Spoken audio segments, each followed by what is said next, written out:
केदार घाटी में, केदार मंदिर में आप सबों को केदार बाबा का प्रणाम। मैं अभी केदार बाबा के प्रांगण में खड़ी हूँ। आप देख सकते हैं भीड़ काफ़ी संख्या में है। शाम के समय तो थोड़ी बूंदाबांदी हो रही थी, लेकिन अभी ये बूंदाबांदी बिल्कुल बंद हो गई है। शाम में तो मैं पूरी तरह से भीग गई थी, लेकिन अभी बिल्कुल फ्रेश फील कर रही हूँ और जैकेट भी सूख गया। आरती भी मैंने देख ली और बाबा का भव्य रूप देख के तो इतना आनंद आ रहा है कि उस आनंद का मैं वर्णन नहीं कर सकती हूँ। बस ऐसा लग रहा है कि मुझे स्वर्ग की प्राप्ति हो गई है। आप लोगों को भी मैं इस व्यू को दिखाने के लिए वीडियो बना रही हूँ। देखिए जितने साधु सन्यासी हैं ये सब आग जला के बैठे हुए हैं और पूजा पाठ कर रहे हैं। लेकिन इसमें तो एक और मज़ेदार बात है कि ये लोग चीलम भी पी रहे हैं और भोले बाबा का नाम का जय जयकार लेके मस्ती में हैं। और ये देखिए कुछ बाहर के बच्चे भी हैं जो ये लोग भी बाबा की नगरी में बाबा का प्रसाद ग्रहण कर रहे हैं। और ये आपको मैं चारों तरफ का सीन दिखा रही हूँ। ये प्रांगण है, भोले की जय जयकार हो रही है। दर्शन के लिए लोग लगे हुए हैं क्योंकि 9 बजे रात में मंदिर को बंद कर दिया जाएगा, इसलिए लोग दर्शन के लिए लाइन में लगे हुए हैं। आरती के समय मंदिर को बंद कर दिया जाता है और आरती के बाद मंदिर को खोला जाता है।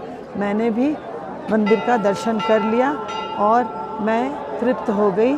लेकिन भोले की नगरी से तो मन भरता नहीं है, बार बार दर्शन करने को जी करता है, लेकिन क्या करूं, इतनी भीड़ है और सबको दर्शन करने का मौका मिलना चाहिए, इसलिए सिर्फ अपने बारे में सोचना ये बिल्कुल ठीक नहीं है। ये देखिए मैं पीछे का हिस्सा आपको रात की रोशनी में दिखा रही हूँ। ये कितना खूबसूरत लग रहा है, बिल्कुल नहाया हुआ है रोशनी में। ये देखिए ये बाबा का रूप, ये तो बहुत ही खूबसूरत लग रहा है। इनका चेहरा देखिए, ये कितने अच्छे लग रहे हैं, ये कितने अच्छे दिख रहे हैं। और ये लोग लकड़ी जला के अपनी ठंडक को मिटा रहे हैं। असली ज़िंदगी तो उन्हीं की है। ये कितनी अच्छी ज़िंदगी जी रहे हैं बाबा के प्रांगण में बैठ के। और ये मैं बाबा का द्वार दिखा रही हूँ, सामने से प्रवेश द्वार दिखाया और इस तरफ से मैं आपको दिखा रही हूँ निकलने का द्वार। ये देखिए, और ये इनका पीछे का गुंबज है। ये लाल हरे पीले रोशनी में इस तरह से नहाया हुआ है कि इसकी खूबसूरती देखते बनती है। मैं पूरे प्रांगण में ही एक बार घूम के आपको पूरा व्यूज़ दे रही हूँ। ये देखिए पूरा व्यूज़, ये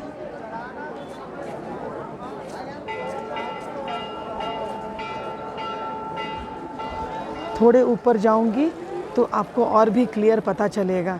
ये यहाँ से देखिए, ये यहाँ से कितना खूबसूरत गुंबज दिख रहा है और इस तरफ से इसका आधा पार्ट। ये यहाँ से भैरव के लिए रास्ता जाता है।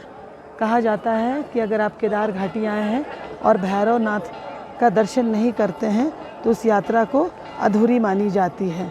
इस तरह से मैं आगे की ओर बढ़ रही हूँ और आगे का आपको व्यू दिखाती हूँ।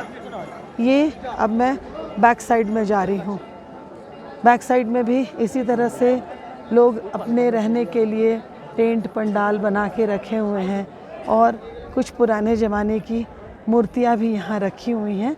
आप इनको देख सकते हैं, ये मूर्तियाँ भी यहाँ रखी हुई हैं।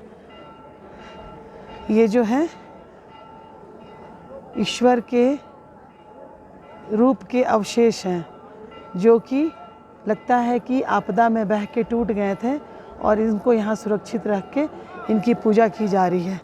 यहाँ पे भी भोले के फकीरों का जमावड़ा है, सब कोई अपनी दुनिया में मस्ती में है। इस तरह से देखिए ये आग जलाकर अपनी ठंडक को बुझा रहे हैं और ये देखिए इन लोगों को क्या मस्ती में अपनी ज़िंदगी जी रहे हैं।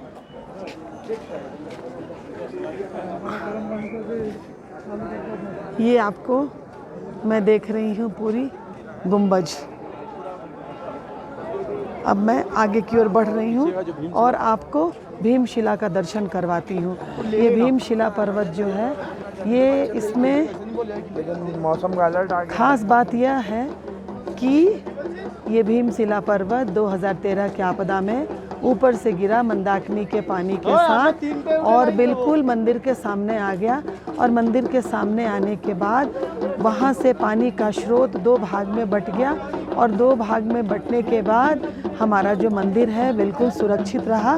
और इस तरह से केदार बाबा को सुरक्षित रखा ईश्वर ने, ताकि हम लोग इनके दर्शन कर सकें और इनके साथ हम लोग हमेशा रह सकें। इस तरह से मैं आगे बढ़ रही हूँ। यहाँ पे भी आगे देखती हूँ। अबे मारूंगा इतना ये देखिए, भोले की नगरी में लोग बैठे हुए हैं और अपना आस्था बनाए हुए हैं। इस तरह से मैं आपको एक बार पूरा यहाँ का दृश्य दिखा दे रही हूँ। अब मैं ये ऊपर आ गई हूँ शिलाजीत भीमशिला पर्वत के पास। ये भीमशिला देखिए, लोग अपने अपने श्रद्धा रूपी पत्थर यहाँ कोई पत्थर में कोई पैसे चिपका रहे हैं, तो कोई पैसे चढ़ा रहे हैं, कोई माथे टेक रहे हैं, तो कोई फ़ोटो खींच रहे हैं इस तरह से। और कोई अपने घर में वीडियो कॉलिंग में लगे हुए हैं दिखाने के लिए कि इस पत्थर को देखा जाए और पता चले कि किस तरह से केदार बाबा को बचाया गया है। ये दृश्य देखिए, ये भीमशिला पर्वत सही में भीमशिला है और ये बिल्कुल मंदिर के सामने है। सबसे आश्चर्य की बात है कि जितनी मंदिर की चौड़ाई है बिल्कुल उतनी ही मंदिर के सामने में प्रांगण में ये आके लग गया है। तो ये आश्चर्य की बात नहीं है, ये ईश्वर की महिमा है, क्योंकि ईश्वर नहीं चाहता था कि उसको नष्ट किया जाए। ये भोले की कृपा थी, क्योंकि ये आपदा भी उनके नेत्रों के खोलने के बाद ही आया था। इसलिए इस तरह से मंदिर को बचा दिया गया। अगर मंदिर को नहीं बचाया जाता तो इतने लोगों की आस्था खत्म हो जाती जो केदारनाथ से अपनी आस्था को बनाए हुए हैं। आप देख सकते हैं, मैंने भीमशिला पे पूरा फोकस किया है। बिल्कुल जितनी मंदिर की चौड़ाई है उतनी ही चौड़ाई पर पूरा ये पत्थर आके पानी के साथ अटक गया है। इसे क्या बोलेंगे? आप सोच सकते हैं कि पानी का कितना फोर्स था जिसने कि इतने सारे पत्थरों को आके यहाँ अटका दिया ऊपर में, और पानी 2 भाग में बह गई और बहने के बाद यहाँ से बिल्कुल निकलते हुए आगे की ओर चली गई। आज बहुत ज़्यादा भीड़ भाड़ है, काफ़ी लोग आए हुए हैं। सुबह में तो ठंड थी, शाम में भी हल्की फुल्की ठंड थी, बारिश हुआ था, लेकिन अब बिल्कुल मौसम खुल गया है और साफ़ हो गया है। और इस तरह से मैं इस वीडियो को विराम देती हूँ और आप सबों को मैं बाबा केदार की ओर से धन्यवाद देती हूँ कि मेरा दर्शन बहुत अच्छे से हुआ और मेरी यात्रा मंगलमय हुई। आप सब मेरे साथ इस चैनल पर बने रहें। जय भूमि उत्तराखंड, जय बाबा केदारनाथ। और मेरे चैनल को लाइक और सब्सक्राइब कीजिए।